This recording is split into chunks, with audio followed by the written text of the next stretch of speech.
Cinema industry వైపు వెళ్ళాలనుకుంటున్నారా? మీకు మేమున్నాం. వెంటనే కాల్ చేయండి.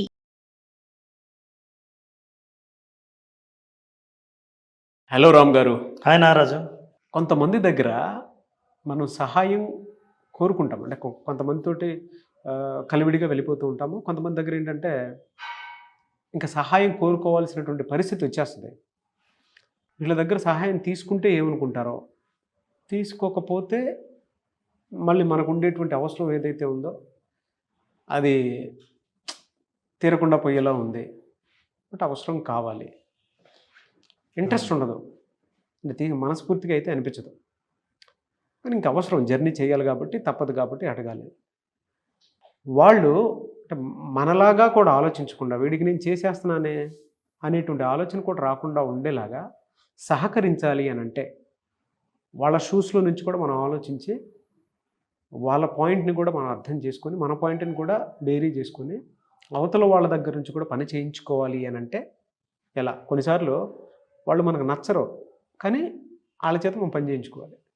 అదే టఫ్ జాబ్, చాలా టఫ్. బట్ ఎలా? అసలు నీ ప్రశ్న అడుగుతుంటే నాకు తెలుస్తుంది కదా నారాజు, దీంట్లో నీకంటే ఎక్స్పర్ట్ ఎవరు లేరు. అవును. అవతల వాళ్ళ హెల్ప్ తీసుకోవడం అనేది ఎట్లా తీసుకోవాలి అనేది, కానీ అది ఒక ఆర్ట్ నాకు. ఎందుకంటే ఎవరినైనా అడిగితే, కేవలం అడిగితే 10 మంది అడుగుతారు, నీకే ఎందుకు నేను సహాయం చేయాలి? ఫర్ ఎగ్జాంపుల్, మనిషి ఏంటంటే నేచర్. ఒకరెవరైనా నన్ను ఫలానా పని చేయమని అడిగారు అని అంటే బ్రెయిన్ అనలైజ్ చేస్తుంది, ఇది ఆర్డరా రిక్వెస్టా? నువ్వు ఆర్డర్ అయితే నాకు అవసరమైన పని అయినా నేను చేయను. వెళ్ళి హోంవర్క్ చేయి అని అంటాడు, నేను ఆడుకుంటా చిన్నప్పటి నుంచే. అవును ఫలానా పని చేసావా అని అంటే, ఏంటి బెదిరిస్తున్నావా? చెయ్యను అయితే ఏంది? Immediate response. హ్యూమన్ బ్రెయిన్ ఆర్డర్ని ఒప్పుకోదు. మర్చిపోయిన అప్పటి నుంచి చూస్తున్నాను నారాజు, నీ చేతికి ఏదో మెరుస్తూ కనిపిస్తూ ఉంది. ఒకసారి ఒక్క నిమిషం, నేను అడిగే దాంట్లో నిజంగానే నాకు చూడాలనిపించి ఒకసారి అని అనటానికి నీ మనసులో ఫీలింగ్, నారాజు ఒక్కసారి అది ఇవ్వు, ఎందుకంటే చాలా నచ్చింది నాకు అని అనడానికి తేడా ఉంది.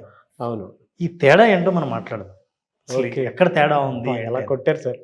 పోలేండి, నాకెక్కడో నా నచ్చింది. యాంకరింగ్లో ఏదైనా స్టైల్ యాడ్ చేద్దాం అనుకునేటప్పుడు ఇద్దరికి స్మైల్ ఎలాగో ఉంటుంది, అది హార్ట్ఫుల్గా కంటెంట్ త్రూ వచ్చేస్తుంది.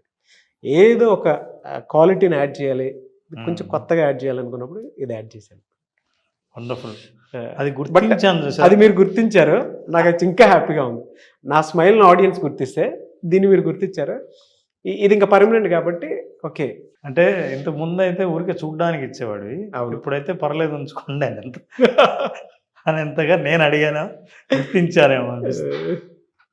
సో మనిషి న్యాచురల్గానే ఏంటంటే, నువ్వు చేయమని చెప్పావు కాబట్టి నేను చెయ్యాలా అంటే, నేనేదో ఒకరి మీద డిపెండ్ అయ్యో, ఒకరి ఆర్డర్ను పాటించేవాడిలాగో నన్ను అబ్జర్వ్ చేస్తుంటే, నన్ను ట్రీట్ చేస్తుంటే నేను ఇండిపెండెంట్గా ఉండాలనుకుంటున్నాను. Human nature always likes independence. స్వేచ్ఛను కోరుకుంటారు. ఏంటి స్వేచ్ఛ? తండ్రి పిల్లల్ని బట్టల షాపుకు తీసుకెళ్ళి నీకు ఏ షర్ట్ కావాలో చెప్పు అని అనడానికి, ఏయ్ ఇది నీ బాగుంటుంది తీసుకో అనడానికి తేడా ఉంది. ఆ ఒక్క ప్రశ్నే చాలు, ఒక సినిమా అవుతుంది, అది బొమ్మరిల్లు ఫాదర్ అవ్వచ్చు. నీకు ఏది బాగుంటుందో నేను చెప్తే నువ్వు మంచిగా చేస్తున్నావు, నా కోసమే చేస్తున్నావు, స్వేచ్ఛని ఇవ్వలేదే. స్వేచ్ఛనివ్వని రిక్వెస్ట్ కూడా విల్ నాట్ టేక్ ఇట్. నాకు ఎప్పుడైతే ఛాయిస్కి స్వేచ్ఛ ఉందో, నా ఎంపికకు స్వేచ్ఛ ఉందో, నీ ఇష్టం, మీకు కాఫీ కావాలా, టీ కావాలా, కూల్ డ్రింక్ తాగుతారా, మంచినీళ్ళు తాగుతారా అని అంటే, నేను ఏమీ వద్దన్నా సరే మీరు 4 ఆప్షన్స్ ఇచ్చారు చూసారా. అలా కాకుండా 2 కాఫీ తీసుకురా, నువ్వు నన్ను అడిగావా నేనేం తాగుతాను, కాఫీ తీసుకురా అంటే నువ్వు చెప్పేవాటి నేను కాఫీ తాగుతానా? సారీ నాకు కాఫీ అలవాట్లేదు, టీ. ఇప్పుడు ఏం చేస్తావు?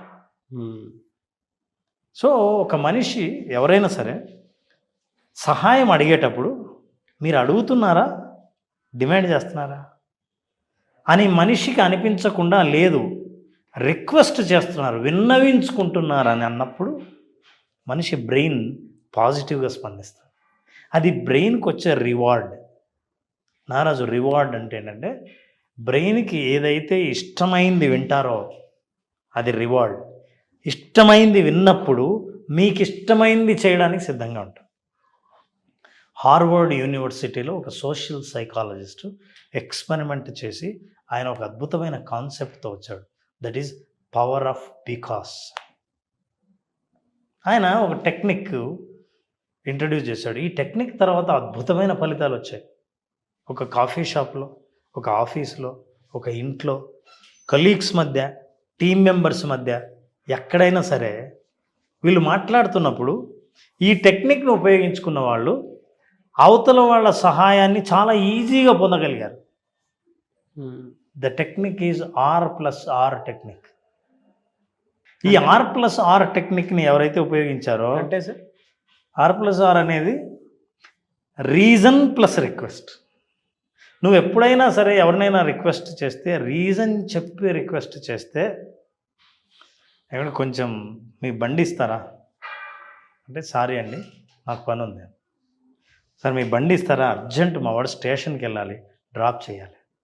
రీజన్ చెప్పాను, నేను రిక్వెస్ట్ చేశాను. ఎప్పుడైతే మీరు ఓన్లీ రిక్వెస్ట్ చేస్తారో మీ రిక్వెస్ట్ వేస్ట్ అవుతుంది. అది ఆర్డర్ లాగా వినిపిస్తుంది. బండి ఇస్తారా, ఇవ్వను, ఏం చేస్తా, బండి ఇస్తారా, మా వాడు అర్జెంటుగా స్టేషన్కి వెళ్ళాలి, 5 నిమిషాల్లో డ్రాప్ చేసి వస్తాను, రీజన్ చెప్పారు. సో ఆయన ఏమంటాడంటే ఎప్పుడైనా సరే ఎవరితో అయినా మాట్లాడితే యాడ్ బికాస్. నారాజు నీ చేతిలో ఉన్నది నాకు ఇవ్వు, ఎందుకంటే బికాస్ ఐ లైక్డ్ ఇట్. ఎందుకంటే అని ఎప్పుడు ఎందుకంటే అని యాడ్ చేస్తారో,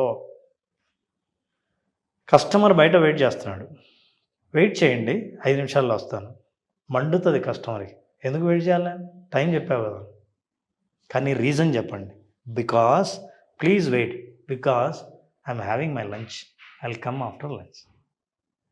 ఎందుకంటే అని మీరు ఎప్పుడు యాడ్ చేశారో మీరు ఆ బ్రెయిన్కి ఇది ఆర్డర్ కాదు, మీకు ఎందుకు ఇట్లా చెప్తున్నానంటే ఈ కారణం వల్ల అని తెలిసినప్పుడు అవతల వ్యక్తి పాజిటివ్గా స్పందించి మీకు సహాయం చేయాలనిపిస్తుంది. అయితే ఈ బికాస్ని ఎక్కడ వాడతారు, ఏం చేస్తారు బికాస్లో? బికాస్ అన్న ప్రతిసారి మీరు మీ రీజన్ చెబుతూ you address their talent. Nagaraju నేను యాంకరింగ్ చేద్దాం అనుకుంటున్నాను, మీరు యాంకరింగ్లో బెస్ట్ అని తెలుసు, నాకేమైనా 2 టిప్స్ చెప్తారా? నేను అడిగేటప్పుడు ఏం చేశానంటే నీ ఎక్స్పర్టైజ్ని అడ్రస్ చేశాను. ఫస్ట్ మీకున్న టాలెంట్ ఏందో నేను ముందు గుర్తు చేశాను. రెండోది నేను మిమ్మల్ని ఎందుకు అడుగుతున్నానంటే నేను యాంకరింగ్ చేద్దాం అనుకుంటున్నాను, ఇప్పుడు నేను రిక్వెస్ట్ చేశాను. ఇక్కడ ఎక్కడే కానీ ఆర్డర్లా అనిపించకుండా బ్రెయిన్ సాటిస్ఫై అవుతుంది. ఎందుకంటే మీరు నా ప్రతిభను గుర్తించారు, నా సహాయాన్ని అడుగుతున్నారు, సహాయానికి గల కారణం కూడా చెప్పారు. ఈ 3 కాంబినేషన్లో నేను అద్భుతంగా నీకు స్పందించడానికి టైం తీసుకొని మరీ హెల్ప్ చేయడానికి సిద్ధపడతాను. స్నేహితులు కానీ ఎవరినైనా సరే, ఆఫీసులో ఉన్నారు, మీరు అర్జెంటుగా ఎవరో వచ్చారు కలవాలి, కానీ ఈ లోపల జిరాక్స్ తీయాలి, ఏవో ఫోటో కాపీస్ తీయాలని అనుకున్నారు, అతనికి ఆ పని అప్పచెప్పాలి. చెప్తున్నప్పుడు ఇగో కొంచెం ఆ ఫోటో కాపీస్ తీయవా అంటే నాకు పని ఉందంటాడు, నేను వేరే పని మీద ఉన్నాను, నాకు వేరే బిజీ ఉంది, దాని తర్వాత చేస్తా అంటాడు. కింద ఫ్రెండ్ వచ్చాడు అర్జెంటుగా, అతన్ని కలవాలి, నేను తీద్దాం అనుకున్నాను తీయలేను, ప్లీజ్ ఫోటో కాపీ, అందులో నీకు దగ్గరగా ఉంది అని చెప్పి నా రిక్వెస్ట్ ఏంటంటే because somebody is waiting, can you please take the photo copies అని ఎప్పుడైతే అన్నారో immediately okay no problem take care అంట. మీరు అలా చెప్తుంటే వైఫ్ అండ్ హస్బెండ్ మధ్య జరిగేటువంటి చిన్న చిన్న పొరపాట్లు ఉంటాయి చూసారా, ఆ బికాస్ అనే దాన్ని వివరణ కిందకి ఇస్తే చాలా బాగుంటుంది. Reason plus request. నిజంగా అంటే నాకు పర్సనల్ లైఫే గుర్తొచ్చింది. అంటే కొన్నిసార్లు నేనే ఎలా అంటే అది తీసుకొని ఇచ్చేసే, పక్కనే ఉంటుంది యాక్చువల్గా, నేను తీసుకోవచ్చు, తీసుకొని ఇచ్చేసేది. మా మిస్సెస్ చెప్తుంది నాకు, అక్కడే ఉంది కదా, నేను ఇక్కడ వంట చేస్తున్నాను కదా, వాడి స్కూల్కి పంపించాలి కదా, తీసుకోవచ్చు కదా. యాక్చువల్గా నాకే పని ఉండదు, నేనేం చేస్తానంటే వచ్చిన మెసేజ్ ఏముంది ఏంటి అంటే మన షెడ్యూల్ జనరల్గా తెలుస్తుంది. ఒక ఫార్మెట్లో మన బ్రెయిన్ ట్యూన్ అయ్యి ఉంటుంది. అది దాటిన అది రాదు. మీరు చెప్తుంటే నేను రిలీజ్ అయ్యాను ప్రాసెస్ బాగా గుర్తొచ్చింది. కరెక్ట్గా భార్యాభర్తలు చెప్పావు కాబట్టి నారాజు, జనరల్ కమ్యూనికేషన్ ఎట్లా జరుగుతుందంటే, పిల్లల్ని స్కూల్ దగ్గర డ్రాప్ చేసిరా అంటే, నువ్వు చేసి రావచ్చు కదా, కంటికి కనపడలేదా వంట చేస్తున్నా, వంట చేయాలా లేకపోతే డ్రాప్ చేయాలా, ఇది ఆర్గ్యుమెంట్ జరుగుతుంది. అదే ఒక కమ్యూనికేషన్. మన వాడిని డ్రాప్ చేయి బికాస్ ఐఎమ్ కుకింగ్, నేను వంట చేస్తున్నాను కాబట్టి మీరు దయచేసి డ్రాప్ చేసి రండి, ప్లస్ మీకు డ్రైవింగ్ వచ్చు, వెహికల్ ఉంది, దట్స్ యువర్ ఎక్స్పర్టైజ్ అని చేసినప్పుడు నాకు ఆ వాదించడానికి నాకు వేరే కారణం లేదు. ఈ బికాస్కి అంత పవర్ ఉంది. ఈ బికాస్ని యాడ్ చేయడం ద్వారా మీ రిక్వెస్ట్కు వాల్యూ పెరుగుతుంది. మీరు తగ్గి అడగక్కర్లేదు, గౌరవించి అడుగుతున్నారు. అసలు ఇంత చివరికి సహాయం చేసేవాడికి ఏమనిపిస్తుంది తెలుసా, ఇంతమంది ఉండగా నిజంగా నేనే హెల్ప్ చెయ్యగలనని మీకు అనిపించింది చూసారా, థ్యాంక్స్ ఫర్ దట్ అంటాడు. మీరు నన్నే సహాయం అడగాలని అనుకున్నాను, ఎందుకు ఇంతమంది డాక్టర్ల దగ్గరికి వెళ్ళకుండా నా దగ్గరికే వచ్చారు అని ఏదైనా డాక్టర్ అంటే, మీ టాలెంట్ నమ్మి, మీకున్న ఎక్స్పర్టైజ్ ఉంది కాబట్టి మిమ్మల్ని నమ్మి వచ్చారు. So they feel great. అట్లాగే మిమ్మల్ని ఎందుకు నమ్మానంటే యూ ఫీల్ గ్రేట్. సో అవతల వాళ్ళ యొక్క టాలెంట్ని, ఎక్స్పర్టైజ్ని, వాళ్ళకున్న క్యాపబిలిటీని మీరు హైలైట్ చేస్తూ, మీరు ఎందుకు సహాయం అడుగుతున్నారో కారణాన్ని జత చేసి ఆ తర్వాత మీరు సహాయాన్ని అడిగితే తిరుగులేని సహాయం మీకు అందుతుంది, వ్యతిరేకత లేని సహాయం అందుతుంది. సొసైటీలో మీరు ఉన్నవాడి మీద ఎంత కోపం ఉన్నా మీరు అడిగిన రిక్వెస్ట్లో కోపాన్ని తగ్గిస్తుంది మనిషి. సో మీ మీద గౌరవం పెంచుతుంది. ఎందుకంటే మీరు అడగకపోయినా నేను కారణం చెప్పాను, ఏమండి నాకు కొంచెం అది షాపులో అది ఇస్తారా, ఏం లేదు బయట వెహికల్ చార్జ్ పెట్టాను, అబ్బాయి కూడా కూర్చొని ఉన్నాడు అక్కడ, అయితే ముందు ఆయన పంపించేస్తానండి అంటే కారణం చెప్పాను. తొందరగా ఇవ్వ, ఎంతసేపు నిలబడాలి, నిలబడు, ఏమన్నా నిలబడలేదా అంటాడు. కానీ కారణం చెప్పానంటే మీ రిక్వెస్ట్ని అర్థం చేసుకుంటారు. So request plus reason. So Naraju R+R ఫార్ములాని గుర్తుపెట్టుకొని రిక్వెస్ట్కు రీజన్ ఎప్పుడు యాడ్ చేశామో మీ రిక్వెస్ట్ వాల్యూ ఇంకో 2 ఇంతలు పెరుగుతుంది. సహాయం చేసేవాడు అవకాశంగా భావిస్తాడు తప్ప పనిలా భావించడు. ఇది తల్లిదండ్రులు పిల్లలకు చెప్పే దాంట్లో కూడా వర్తిస్తుంది, భార్య భర్తకు చెప్పే దాంట్లో, భర్త భార్యకు చెప్పే దాంట్లో వర్తిస్తుంది, బాస్ కిందున్న వాడికి, పనిచేసేవాడికి, టీం మెంబర్స్కి, టీం లీడర్కి చెప్పే దాంట్లో వర్తిస్తుంది, స్నేహితుల మధ్య వర్తిస్తుంది. ఎటువంటి సంబంధాల్లోనైనా సరే కలిసి హాయిగా బ్రతకాలంటే వీళ్ళకి అనవసరంగా నేను సహాయం చేస్తున్నానేమో అన్న ఫీలింగ్ అవతల వాళ్ళలో ఉండకూడదు, తీసేయాలని అనుకుంటే మీరు request with reason and propose it and you will be very successful. Fantastic and great knowledge Ram sir. నిజంగా ఒక సైకాలజీలో ఎంత పెద్ద అద్భుతం ఉంది అనేటువంటిది మీరు మాట్లాడే ప్రతి మాటలో తెలుస్తుంది. షేర్లు బలంగా వెళ్తాయి. ఎందుకు అని అంటే మీరు మాట్లాడే ప్రతి మాటలో నిజాయితీ ఉంది, మీరు మాట్లాడే ప్రతి మాటలోనూ రియాలిటీ ఉంది, మీరు మాట్లాడే ప్రతి మాటలోనూ ఎమోషన్ ఉంది.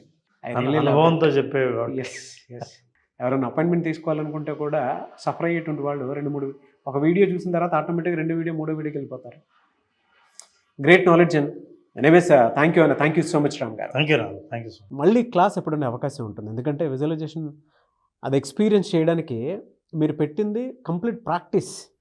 ఒక జీవితాన్ని అర్థం చేసుకోవడానికి, కెరీర్లో సక్సెస్ అవ్వడానికి, దాంతోపాటు చాలామందికి మనీకి సంబంధించినటువంటి బ్లాక్స్ కొన్ని ఉంటాయి. సో ఆలోచన ఎలా క్రియేట్ చేసుకుని ముందుకెళ్ళాలి అనేటువంటి దానికి, కొంతమందికేమో జాబ్కి సంబంధించినటువంటి వాటిలో ఎంత త్వరగా క్విక్ చాలామంది గ్రాప్ చేసుకోవాలని ఉంటుంది, క్రాక్ చేయాలని ఉంటుంది.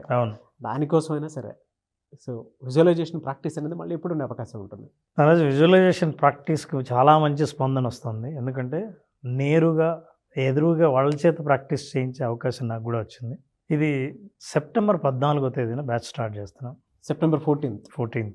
అట్లాగే ఈ ఎపిసోడ్లో స్పెషల్ ఏంటంటే 18th నాడు పున్నమి. ఆ పున్నమి రోజు స్పెషల్గా యోగ నిద్ర సెషన్ ఉంటుంది. పున్నమి రోజు రాత్రి యోగ నిద్ర సెషన్లో పాల్గొన్న వాళ్ళకి ఏవైనా సరే మానసిక రుగ్మతలు కానీ, నిద్రలేమి సమస్యలు కానీ ఉన్నవాళ్లే కాకుండా ఏవైతే మెంటల్ బ్లాక్స్ ఉంటాయో, ఆందోళనలు ఉంటాయో, భయాలు ఉంటాయో, నిర్ణయాలు తీసుకోలేకుండా ఆగిపోయిన బ్లాక్స్ ఏవైతే ఉంటాయో వాటన్నిటిని రిలీజ్ చేసే యోగ నిద్ర 18th ఉంటుంది. 14th రిజిస్టర్ చేసుకున్న వాళ్ళకి మాత్రమే ఈ అవకాశం. 14th బ్యాచ్ స్టార్ట్ అవుతుంది, సెప్టెంబర్ 14th. యోగ నిద్ర కోసం చాలామంది ఎక్స్పెక్ట్ చేసేటువంటి వాళ్ళు ఉన్నారు. మరి స్పెషల్ అకేషన్ డే రోజు పెడుతున్నారు. అవును సో ఇది స్పెషల్ క్లాస్ అని చెప్పేసి చెప్పాలి. అవును. ఈ మంత్కి special class visualization practice September 14th నుంచి ఉంటుంది. కాబట్టి ఆసక్తి కలిగిన వారు స్పెషల్ క్లాస్లో కనుక మీరు ఎన్రోల్ చేసుకోవాలి అనుకునేటువంటి వాళ్ళు స్క్రీన్ మీద మీకు కాంటాక్ట్ నెంబర్ కనిపిస్తుంది, దాన్ని మీరు కాల్ ఆర్ మెసేజ్ వాట్సాప్ చేసి వెంటనే ఎన్రోల్ చేసుకోండి. Anyways thank you, great experience and thank you so much Ram sir. Thank you Naraj, thank you.